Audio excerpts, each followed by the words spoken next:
Tengoklah ide siratal mustaqim itu pada anak bini kita, pada anak bini kita. Dan tengok ide siratal mustaqim itu dengan apa yang ada di tangan kita. Ini kita fikir. Kita bukan hidup dengan lagi. Kita bukan hidup sama-lamanya di tangan Tuhan. Cukup masa datang mereka kata mahu penyawa. Kalau kita tu boleh komitmen dengan janji Allah, ihdinas siratal mustaqim. Manakala kita ambil sikit, kurang lagi, ambil sikit, kurang lagi, kurang syariat, kurang tidak, boleh jadi kita mahdud di muka ini. Boleh jadi kita menjadi orang yang sangat. Na'udzubillah.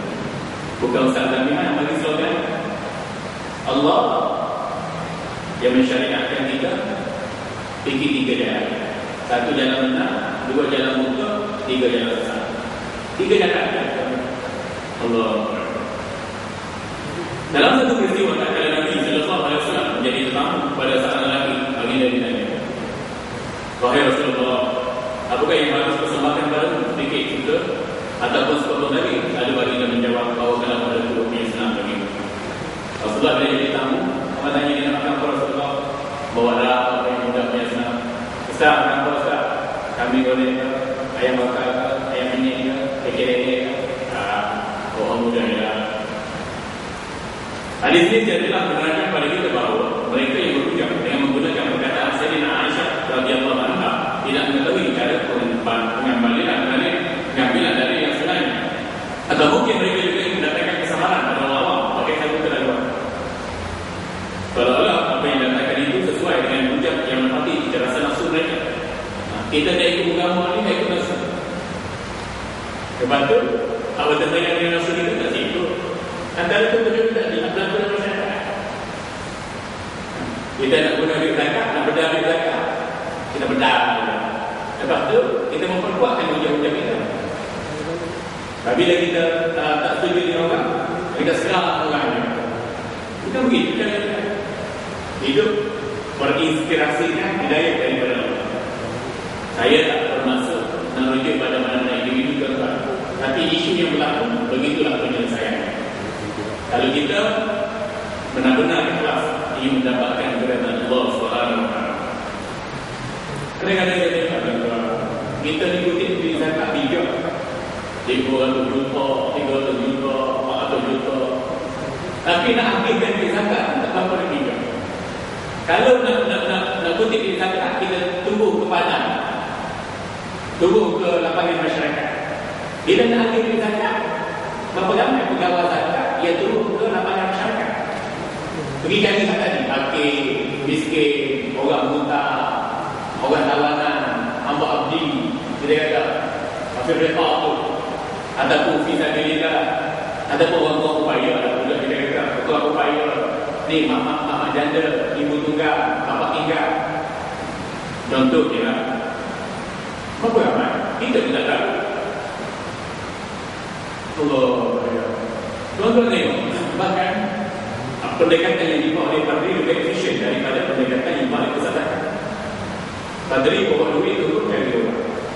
Boleh bagi 100, bagi 100, 200, 200, 300, 300. Tak boleh bagi 1,000 aja. Boleh bagi 5,000 aja. Tak perlu terus dia kat jalan. Ada makcik kita saya. Dia bergaduh dengan suami dia buat bisnes kalau tak utang. Orang bagi cari utang, cari bini dia. Bini dia bagi utang siapa tak dia juga tak bayar utang. Suami ni bergaduh dengan lagi. Juga ada yang bini, anak dia orang. Lepas tu makcik ni minta bantuan dengan saya kata, pergi nak jumpa ustaz ni di Darul Zakat, jumpa ustaz ni di Baitul Mak. Dia kata, penting hati ustaz. Naik turun lama. Jadi saya terdesak sangat. Kalau saya tertekan, suami dah lari, kira saya pula. Ada siapa orang beli dulu? Kita ni boleh bagi lah 200, 300, 300. Kita pun kerja gaji aja. Apakah gaji dari sini bulan? Tak. Akhir sekali makcik ni pergi satu gereja di Kuala Lumpur. Gereja pergi. Tanpa isi borak, tanpa urus dekat kenalan, tanpa ambil amal rumah. Saya beritahu lagi makcik, senang-senang datang. Senang-senang datang, kita makan, kita minum, kita sembang.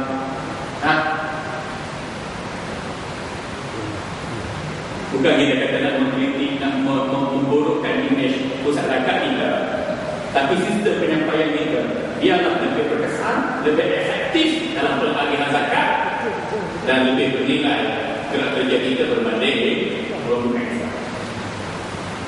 Allah.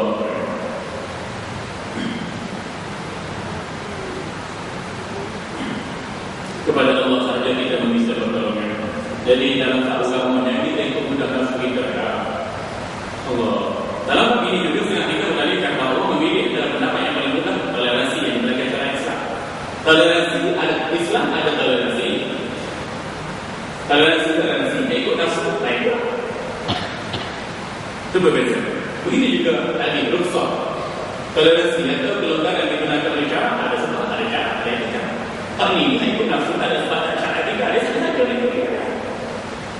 Bagi kami tidak mengingkari rukhsah kemudahan yang diberikan oleh syarak, bagaimana yang dijelaskan oleh ulama yang bertindak sebagai moderator untuk menjelaskan permasalahan ini.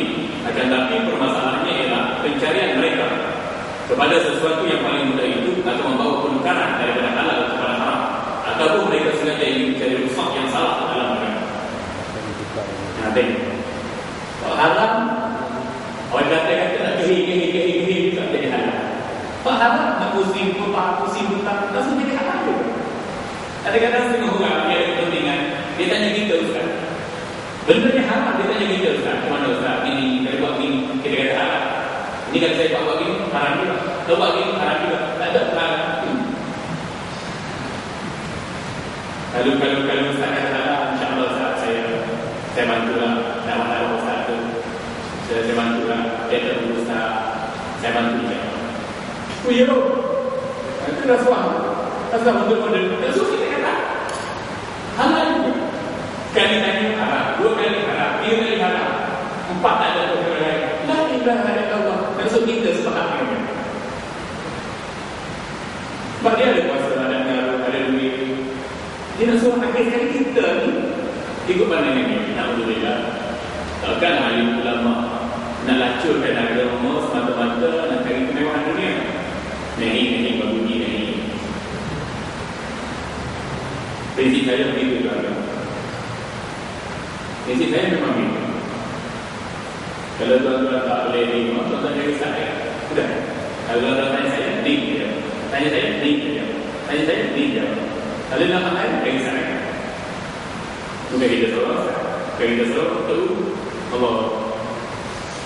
Perkara yang dimasukkan dalam rukhsah atau toleransi dalam syariat Islam ialah Allah memberi keringanan pada orang yang uzur atau sakit dalam mengerjakan ibadat. Bila seseorang sakit dibolehkan solat sambil duduk atau tidur atau mengiring. Salat qa'iman fa'ilan tasdiq wa qa'idan fa'ilan tasdiq wa jambi. Tunaikanlah salat dalam keadaan diri kalau tak mampu, tunaikanlah salat dalam keadaan duduk, tak mampu, tunaikanlah salat dalam keadaan baik. Tak asalnya wajib dia berdiri dalam salat fardu. Bila tak mampu, letih, penat, sakit, ada komplikasi lain, baik dalam keadaan duduk. Bila tak mampu juga dalam keadaan berbaring. Step by step. Ada sebab, ada syarat, ada etikanya. Itu toleransi agama. Ini toleransi agama apa? Memakan babi, tak makan babi juga. Sekali-sekala Ustaz, babi ini bukan syarat. Lagipun kita nak ramaikan, tak sempat datang bau Cina ni, bau naga ni. Tak boleh. Tapi babi ni dia masuk sedap. Dia steam, tunggu, adu, semua-semua. Dia tak rasa babi. Dia rasa macam lain-lain. Sama juga. Babi dia sama rasa. Dia boleh. Babi sama pun tak babi. Dia dah. Contohnya. Nampak? Tak apa, Ustaz. Kita nak ingat ni. Wong Pensan ni pun kita. Dia CEO kita. Dia buat apa? Sekali-sekali. Kita tahu apa. Makan di rumah ni. Okay, so that's my school. Hoi, mana boleh? Tapi orang sekarang ni kan dia jumpa nak bawa satu pemikiran yang melonggarkan ikatan kita pada hukum hakam syariat. Allah Akbar. Ada lagi kata dia Ustaz kami ada pagi itu. Ustaz kami ada apa itu Ustaz lain? Kita tanya anak mana ni? Anak-anak SMS, anak MMS, anak tanya Ustaz ni sekarang. Kalau Ustaz ni tak pasti. Dari ABCD apa boleh ni? Allah Akbar. Ini lagi daripada ikatan tadi hukum syariat. sekali kita berpaling daripada hukum Allah. Na'udzubillah. Tengok, di samping syariat itu memberi kelonggaran pada sesiapa yang tidak mendapati air untuk berwudu. Bertayamum pun, kalau tak ada air untuk berwudu atau tak mampu menggunakan air untuk bertayamum, paling wajib atau takut dan akan kemudaratan. Dalam soal ini diharuskan bagi itu bertayamum dan bila contoh-contoh seterusnya. Cara ini bermaksud bukan mencari kemudahan dari pendapat ulama atau mencari pendapat yang lemah atau salah. Sebaliknya, ia ada sebab, syarat dan etika tertentu yang perlu diikuti. Imam Hafiz Zahabi dalam kitabnya Syiar A'lam Nubala muka surat 65 juzuk yang ke-13 ketika menukilkan pandangan Imam Hafiz Ismail Al-Qadhi dalam satu peristiwa penghadapan Khalifah Al-Mustari, menukilkan pertama kali saya masuk menghadap, saya diberikan satu kitab oleh Khalifah. Ni apa namanya, kita kata Perdana Menteri panggil seorang ulama. Perdana Menteri terima satu hadiah kitab daripada ulama juga, dan Perdana Menteri tak reti nak baca, tak reti nak dipanggil ulama untuk nilai. Ini Perdana Menteri baik, panggil ulama untuk menilai. Jadi ulama ni kata, pertama kali saya menghadap Khalifah, menghadap Perdana Menteri, saya dihadiahkan kitab, diberikan kitab oleh Perdana Menteri untuk dinilai. Di dalamnya disebutkan perkara-perkara yang paling mudah, hasil kutipan pendapat para ulama. Lalu saya berkata, penulis kitab ini seorang yang zindik. Lalu dikatakan kepada saya, tidakkah hadis dan kitab itu semuanya sahih? Saya menjawab, sudah tentu sahih. Akan tetapi orang-orang yang mengharapkan Allah tidak mengharuskan nikah mut'ah, nikah kontra. Orang-orang yang mengharapkan nikah mut'ah tidak mengharuskan nyanyian yang Allah. Orang-orang yang mengikutkan perkara ini orang alim yang menyeleweng, menyimpang, dan sesiapa yang mengambil pendapat orang alim yang menyimpang akan hilang agamanya. Lalu saya menyuruh kita tinggi makan. Zaman dulu ada Khalifah tadi dan bawa peradaban Islam. Zaman Islam mengejapi kepimpinan. Ada tak masalah ini? Belum kita dengar masalah ini, kita dengar dulu pesanan pengajian.